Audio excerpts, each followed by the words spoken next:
Hey guys, it's your girl Kizzy Rock. Happy Tuesday morning to you guys. So I wanted to chat with you all before I head out to work out. So I got a notification this morning on this particular post that you're looking at.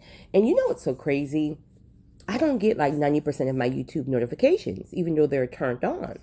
So this particular comment that I posted was on someone else's channel, on someone else's video, several months ago. And never in a million years did I even imagine that this comment had gotten so much volume because I never got notifications. So when I went to reply to quote unquote one person this morning, I realized that there were thousands of, I'm like, really? Oh my God. So there were so many questions that people were asking and I never answered.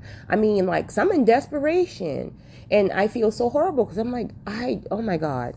So either which way, I'm here with you guys this morning. If you've been following me for quite some time, then more than likely you've seen my video on soul ties maybe about 6-7 months ago. But if you're newer to my page, or if you're one of the individuals who I invited to watch this recording from this particular post, then that video is probably lost in the sauce with all my other videos. So I wanted to just kind of refresh and make a new recording. All right, guys. So first and foremost, if you're dealing with a soul tie, then there's a good chance that you chose from the flesh. You didn't wait on God to send the person that He has designed specifically for you, your purpose partner, your life partner. But you chose for yourself. No judgment here. Your girl have been there. Trust me when I tell you. Okay. Next, once you're tied up in this soul tie, what happens is like you're gone. Like you're just gone. Like you literally, start missing the signs, not even missing the signs that this person is, being disloyal or just mistreating you. So it's not even missing the signs. At this point, you're downright out ignoring the signs because you're so caught up and so gone.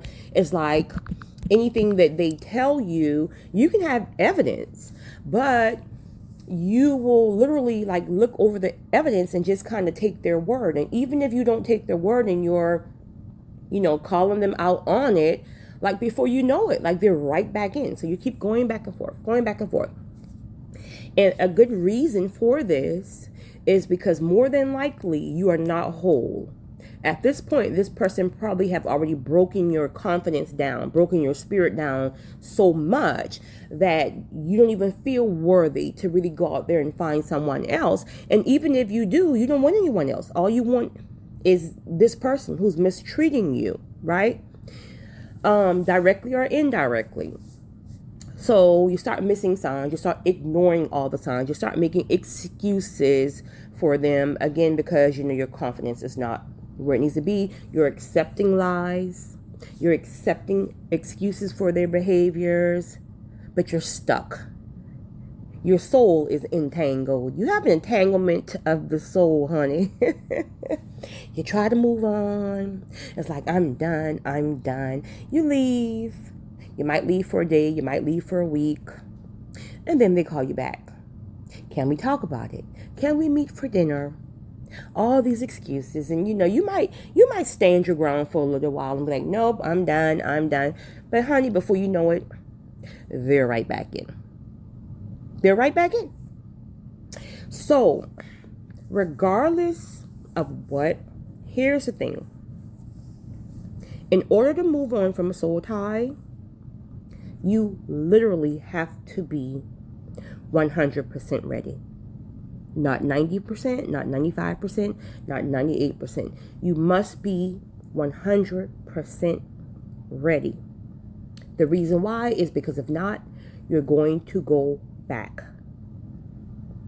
Once you get to that 100% mark, you will know. Because at this point, your soul is tired. Not you physically, not your physical body, but your soul is tired.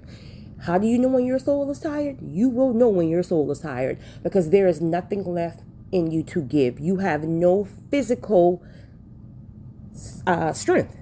Like there's no fight. Even if you wanted to fight, you couldn't because you're just so down, broken, done.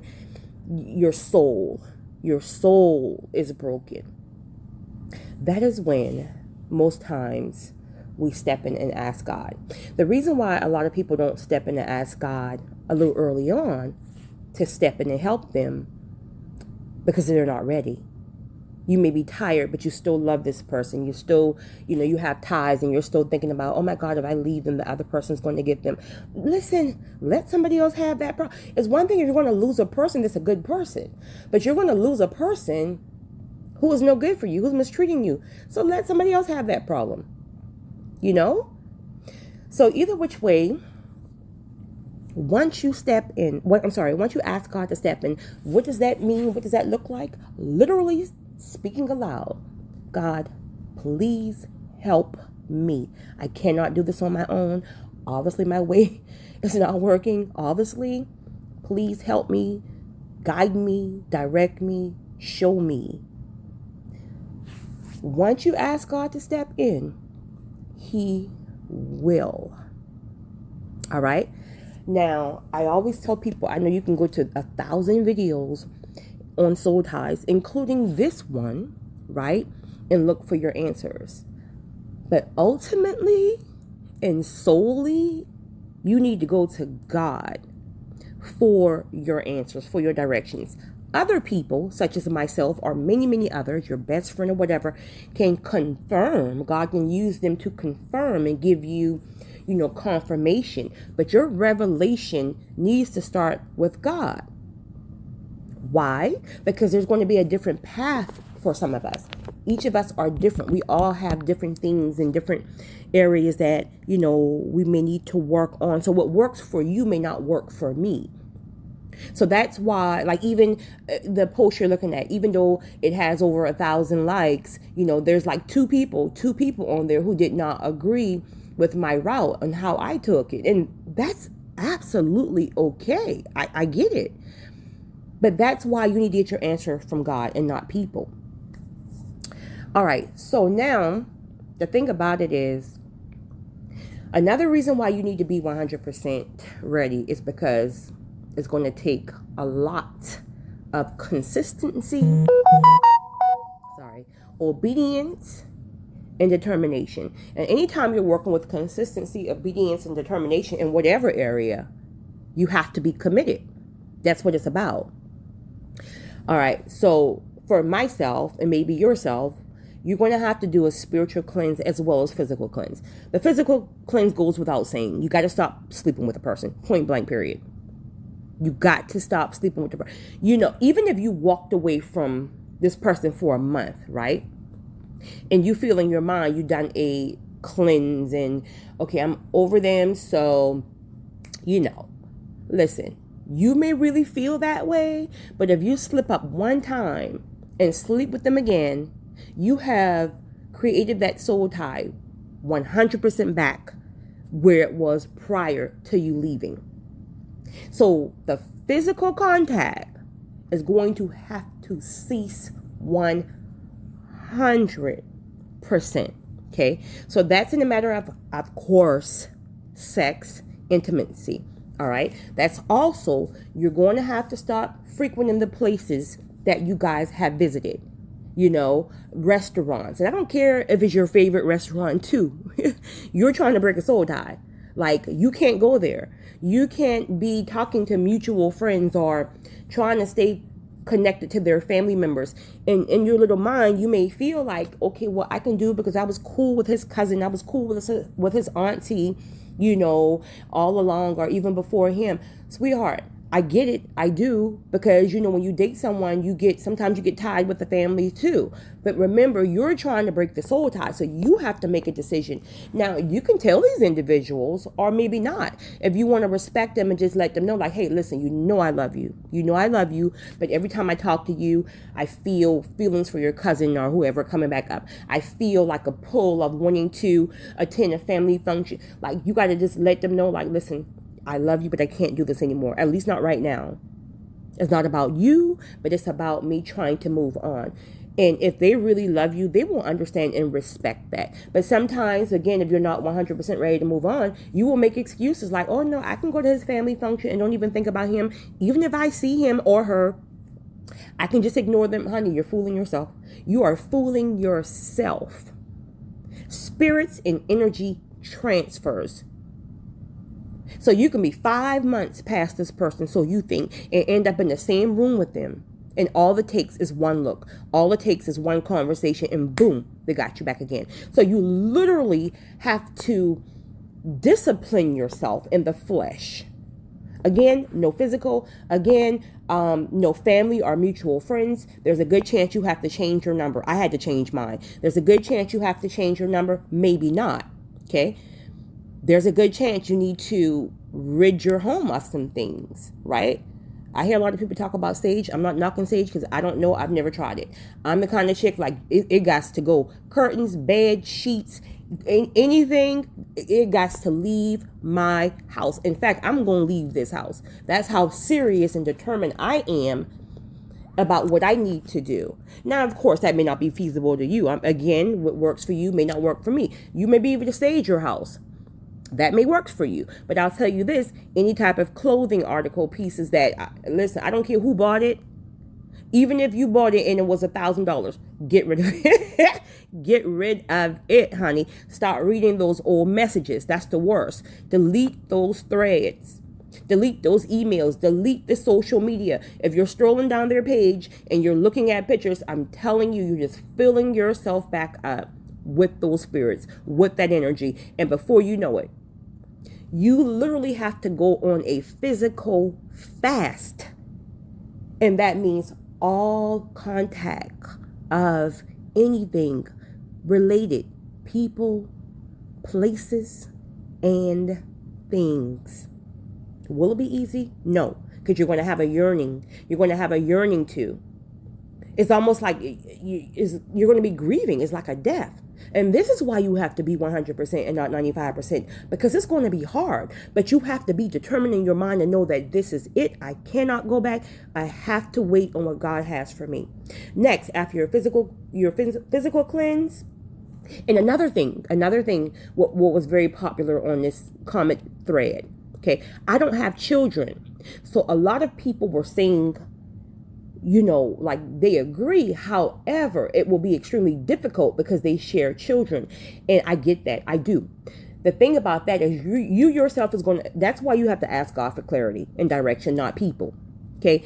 But you're going to have to come up with some type of a mutual person, your mother-in-law or your ex-mother-in-law, somebody where that can be the mutual person where you can drop the kids off and pick them up and all the stuff like that.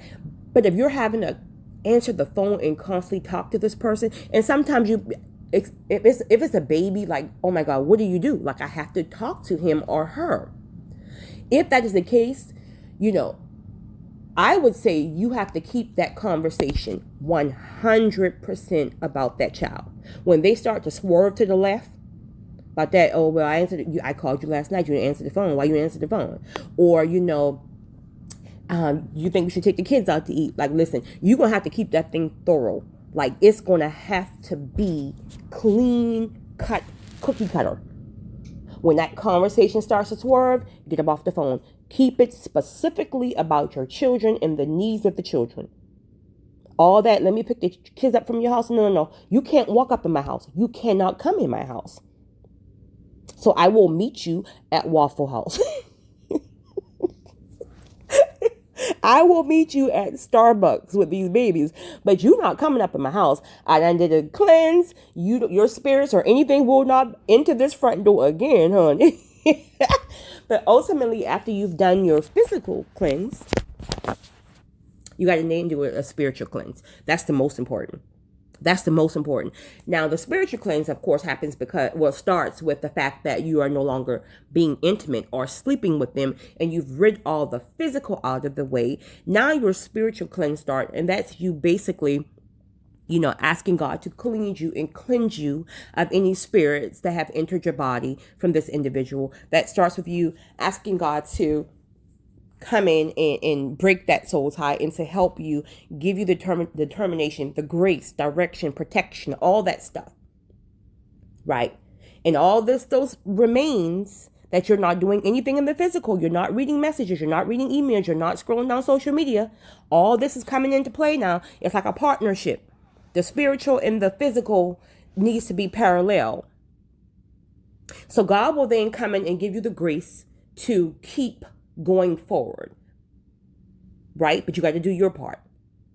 He will start to cleanse you. And as he cleanses you, he will fill you up more with him. Because here's the thing. We don't even realize that we've made these people our God, right? Not intentionally. But when you're praising and worshiping somebody, like you don't even realize you're doing it. But like you made these people your God. Or we made these people our God. So now God is rebuilding that relationship and filling you up with love, and your confidence level is coming back up, and he's giving you the strength to block that number, or when they call, hit the reject button or whatever. Like he's giving you that strength, and before you know it, he has gotten you whole again. Now it's not going to happen overnight. Let's be real here. It's not going to happen overnight. In fact, your ex is going to try to tempt you more than they did prior to you leaving, because nobody really likes rejection. They thought they would always have you. You always came back. So in their mind, you will come back. But they might need to put the fire on a little bit more. But now you got to stay strong. So you're going to have to fight against this fire. You're going to have a made up mind that you're moving forward. So once God starts to fill you up again, honey, the love from God alone is going to fill you and complete you so much that you won't even have this person to think about as time goes on. Again, it's going to take some time. It's not going to happen overnight. And as you go on, month after month, it gets easier. Year after year, hopefully at this point, it's like, okay, it's done. And you know what? Sometimes it can be like a drug addiction, meaning years have passed, right? Even though you're fully healed, spiritual, physical, it can be 5-10 years from now. And when you happen to run into this person somewhere, Walmart, gas station, when you see them or her, that thing still rises up, right? But just like a dope or a crackhead, respectfully, you can't go into the crack house, right? With other people. You can't hang out with crackheads. So when you see this person, listen, smile. Hey, how you doing? Keep it moving.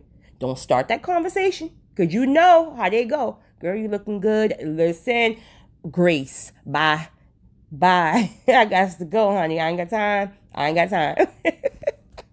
So guys, I want to encourage you, like seriously, because I'm learning more and more that this soul tie thing is a topic that is very, very, very, very, needed out here. So if those of you, if you're listening, if you're fighting with soul ties, or if you found a way that you broke your soul tie and it was beneficial for you, then comment, because somebody else may, they may be hanging on for your comment right now. Maybe I didn't share something that they need. If you're someone dealing with a soul tie or have dealt with it and have children, how did you, maneuver around that? You can give them, we all can give each other tips, because at the end of the day, it's all about helping each other.